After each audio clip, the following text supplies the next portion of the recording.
moving into more of a Papa's Got a Brand New Bag style of guitar on James Brown.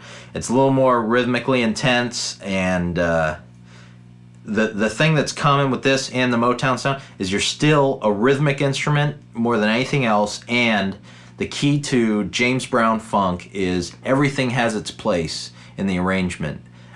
It's important that you are playing in a hole in some spots. If you looked at it as a bunch of windows, you're looking for the guitar's window in the arrangement to play.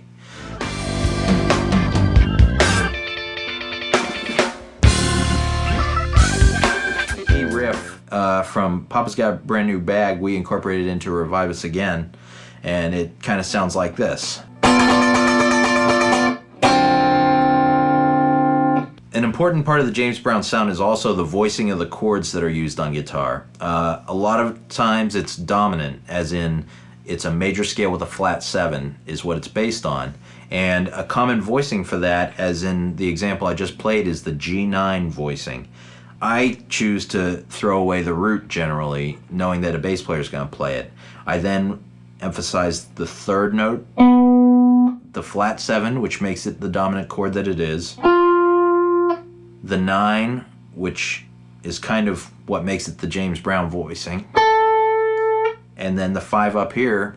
Really, it's not necessarily a definitive part of the sound of the chord, the 5. It's probably like the root. You could throw it away and you'd still have the color in the chord. The third defines whether it's major or minor. The 7 defines that it's dominant. The 9 is the color of the chord. And when you put them together, you get this sound.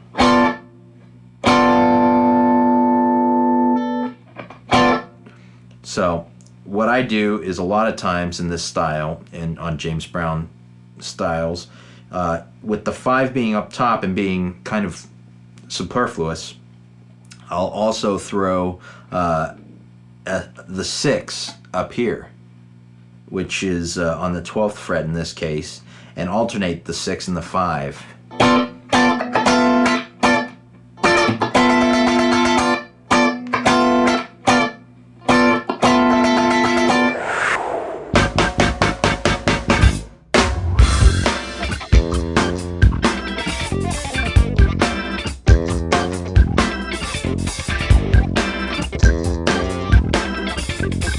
Another key James Brown chord is the dominant 7 sharp 9 chord.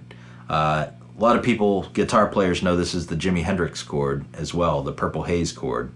In this case, it's the 5. If G is the root of the song, that's considered 1. The 5 is the dominant of the progression, and in this case it would be on D.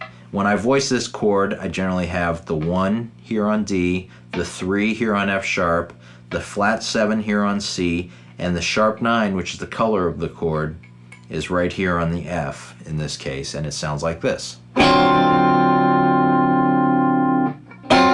lot of times you can also add a sharp 5 up here, add more color. Personal preference. So in context it would sound like this.